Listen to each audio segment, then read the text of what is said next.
శ్రీమాత్రే నమః. జ్యోతిష్య జ్ఞాన దీపిక ఛానల్కు స్వాగతం.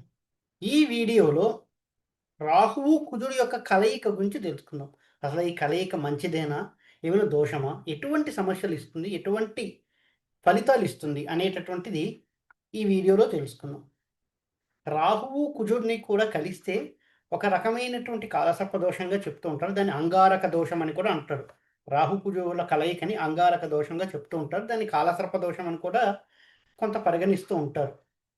ఏ భావంలో కలిస్తే ఆ భావాన్ని ఇబ్బందులకు గురి చేస్తూ ఉంటుంది ఈ రాహు కుజుడు కలయిక. సాధారణంగా రాహువు ఏ గ్రహంతో కలవకపోతే చాలా మంచి ఫలితాలు ఇస్తాడు. ఉన్నటువంటి భావం బట్టి, ఆ భావ బలాన్ని బట్టి. అలాంటిది కుజుడితో కలిస్తే రాహువు అస్సలు మంచిది కాదని చెప్తూ ఉంటారు. రాహువు కనుక ఏ గ్రహంతో అయినా కలిస్తే ఆ గ్రహం యొక్క ఫలితాన్ని కూడా ఎన్హాన్స్ చేసి ఇస్తూ ఉంటాడు. అంటే ఎక్కువ చేసి ఇస్తూ ఉంటాడు. అలాంటిది రాహువు కుజుడు కలిస్తే నెగిటివ్ ఫలితాలను ఎక్కువగా ఇస్తూ ఉంటాడు. దానికి తోడు కుజ మహాదశ తర్వాతే వెంటనే రాహు మహాదశ వస్తుంది. కుజ మహాదశలో కొన్ని ఇబ్బందులు వస్తూ ఉంటాయి. ఎందుకంటే రాహువుతో కలిసిన కుజుడు కాబట్టి కుజుడు కొన్ని ఇబ్బందులు ఇస్తాడు.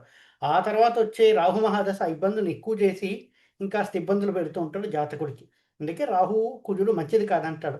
కుజుడు 7 సంవత్సరాలు, రాహువు 18 సంవత్సరాలు, అంటే మొత్తం 25 సంవత్సరాలు ఇబ్బందులు ఉంటాయి.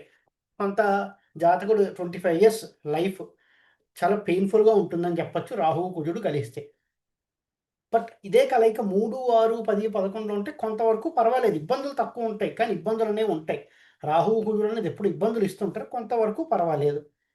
అసలు ఎలాంటి ఇబ్బందులొస్తాయి ఏంటి అనేది చూసుకుంటే, లగ్నంలో గనక రాహువు, కుజుడు కలిస్తే మొండి వ్యక్తులుగా ఉంటారు. అంటే మొండితనం, మూర్ఖత్వం కలిగి ఉంటుంది. రాహువు, కుజుడు లగ్నంలో కలిస్తే అనారోగ్య సమస్యలు ఎక్కువగా ఉంటూ ఉంటాయి.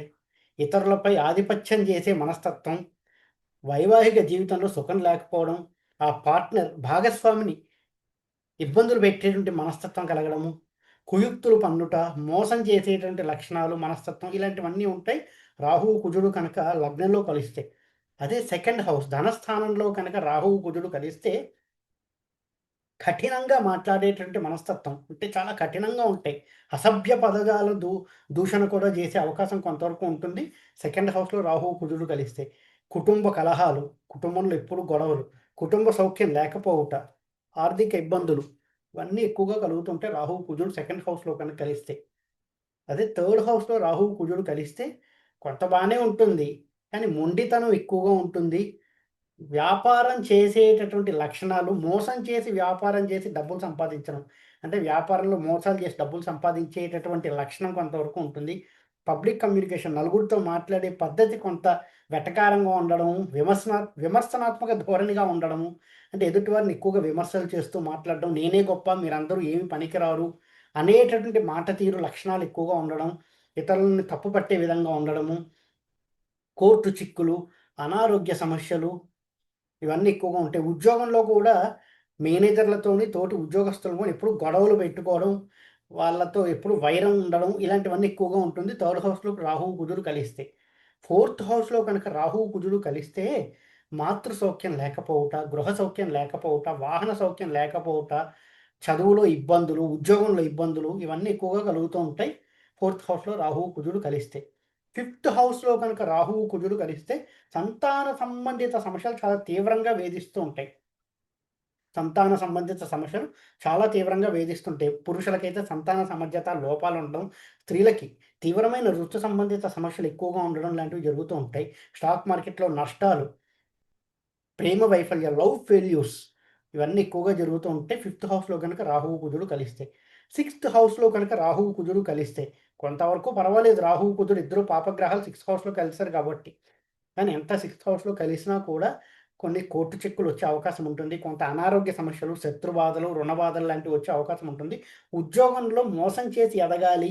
ఉద్యోగంలో ఏదో ఒక దొంగ సర్టిఫికేట్‌లు పెట్టి ఉద్యోగం సంపాదించడము, లంచాలిచ్చి ఉద్యోగాలు సంపాదించడం ఇలాంటివి ఎక్కువగా జరిగే అవకాశం ఉంటుంది.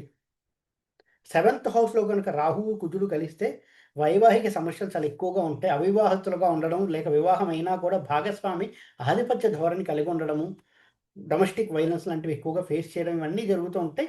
సెవెంత్ హౌస్‌లో కనుక రాహువు, కుజుడు కలిసుంటే.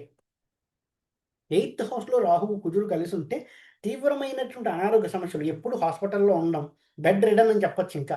లేదంటే ఎప్పుడు అనారోగ్య సమస్యలు, ఎప్పుడు హాస్పిటల్‌కెళ్ళాలి, మందులు తీసుకురావాలి. ఔషధ సేవనం ఎక్కువగా జరుగుతూ ఉంటుంది.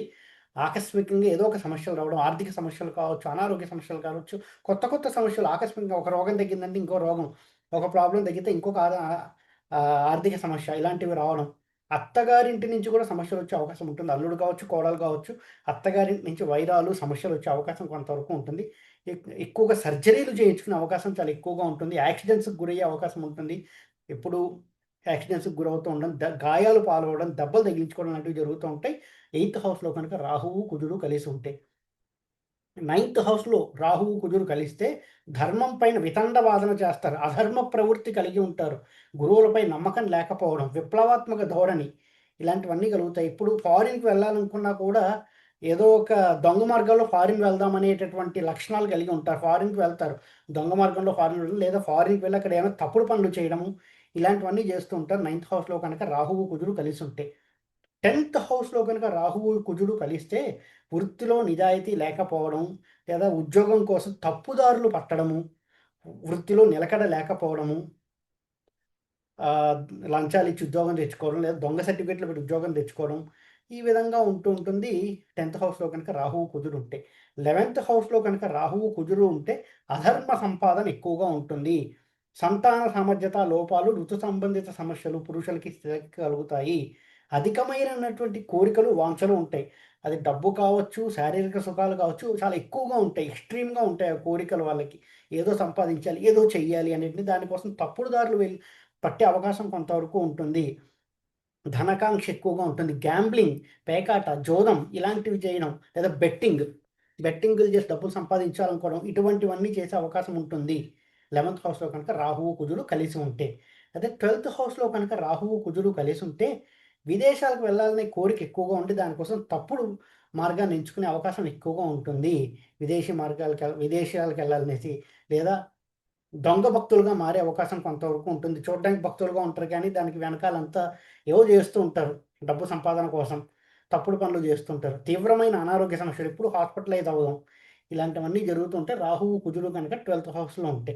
సో, ఎంతైనా రాహువు, కుజుడు అనేది ఒక రకమైనటువంటి దోషం. కాలసర్ప దోషంగా చెప్పొచ్చు. లేదా అంగారక దోషంగా కూడా చెప్పొచ్చు. మరి ఈ కాంబినేషన్ ఉన్న వాళ్ళకి ఈ సమస్యలన్నీ ఎక్కువగా ఎప్పుడొస్తూ ఉంటాయని జూసుకుంటే, ముఖ్యంగా కుజ మహాదశ, రాహు మహాదశలో ఈ సమస్యలు ఫేస్ చేస్తారు. ఒకవేళ వృద్ధాప్యంలోనే వచ్చిందనుకోండి 70 ఏళ్ళకి అంత ప్రమాదకరంగా ఉండదు. అలా కాకుండా మంచి ఏజ్‌లో ఉన్నప్పుడు, ఉద్యోగం చేసేటప్పుడు వస్తే కొన్ని సమస్యలనేవి ఇక్కడ చెప్పినట్టుగా ఉంటాయి. కుజ మహాదశ, రాహు మహాదశ 25 సంవత్సరాలు. ఏ 70 ఏళ్ళకో 80 ఏళ్ళకో వస్తే it's okay. Not a problem అనుకోవచ్చు. అప్పుడు మరి ఏం చేయాలి? ఇలాంటి సమస్యలు ఫేస్ చేస్తుంటే యంగ్ ఏజ్‌లో ఉన్నప్పుడు సంతాన సామర్థ్యత లోపాలు, ఉద్యోగంలో నిలకడ లేకపోవడం, ఉద్యోగం దొరక్కపోవడం, ధన సంపాదన సరిగ్గా లేకపోవడం, ఇలాంటి సమస్యలన్నీ కలుగుతూ ఉంటే ఏం చేయాలి? రెమెడీస్ అని చూసుకుంటే ముఖ్యంగా మొదటిది నాగప్రతిష్ఠ చేయాలి. చాలా దేవాలయాల్లో ప్రత్యేకంగా రాహువు, కుజుడు కోసం నాగప్రతిష్ఠ చేయిస్తూ ఉంటారు. ఆ నాగప్రతిష్ఠ చేయించుకుంటే చాలా మంచిది. అది చేయించిన తర్వాత, నాగప్రతిష్ఠ చేయించిన తరువాత నిత్యము నాగాష్టోత్తరం చదవాలి. నిత్యము నాగాష్టోత్తరం. ఒక అష్టోత్తరం ఉంటుంది. 108 నామాలు. ఒక వెండి నాగప్రతిమ పెట్టుకోవడం లేదా ఒక నాగప్రతిమ ఫోటో కానీ పెట్టుకొని ప్రతిరోజు 40 రోజులు నిత్యం నాగాష్టోత్తరం చదివి ప్రతి మంగళవారం చదవాలి. ఎప్పుడు నాగప్రతిష్ఠ చేయించిన తరువాత ఈ నాగాష్టోత్తరం అనేది ప్రతి నిత్యం చేయాలి. మొదటగా 40 రోజులు చేసి, ఆ తర్వాత ప్రతి మంగళవారం నాగాష్టోత్తరం చేయాలి. ఈ విధంగా చేస్తే ఆ తీవ్రతలు చాలా వరకు తగ్గి కొంతవరకు పాజిటివ్ లైఫ్‌లోకి వెళ్తుందని చెప్పొచ్చు. రాహు, కుజుడు కలయిక ఉన్నటువంటి వాళ్ళకి. అంతేకాకుండా వీలున్నంత వరకు సుబ్రహ్మణ్యేశ్వర స్వామికి నిత్యం పూజ చేసుకుంటూ ఉండడం కూడా ఉత్తమమైనటువంటి మార్గము. ఈ వీడియో కనుక మీకు నచ్చినట్టయితే లైక్ చేయండి. మీ ఫ్రెండ్స్ అందరితో షేర్ చేయండి. మరిన్ని వీడియో నోటిఫికేషన్స్ కోసం మా ఛానల్ సబ్స్క్రైబ్ చేసుకోండి. ఎవరైతే నా దగ్గర ఆస్ట్రాలజీ కోసం కన్సల్ట్ అవ్వాలి అనుకుంటున్నారో, ఈ కింద కనిపిస్తున్న నంబర్‌కి వాట్సాప్ ద్వారా నన్ను కాంటాక్ట్ చేయండి. కన్సల్టేషన్ ఛార్జెస్ వర్తిస్తాయి. ఆన్‌లైన్‌లోనే కన్సల్టేషన్స్ తీసుకోవడం జరుగుతుంది. ఓం నమో నారాయణ.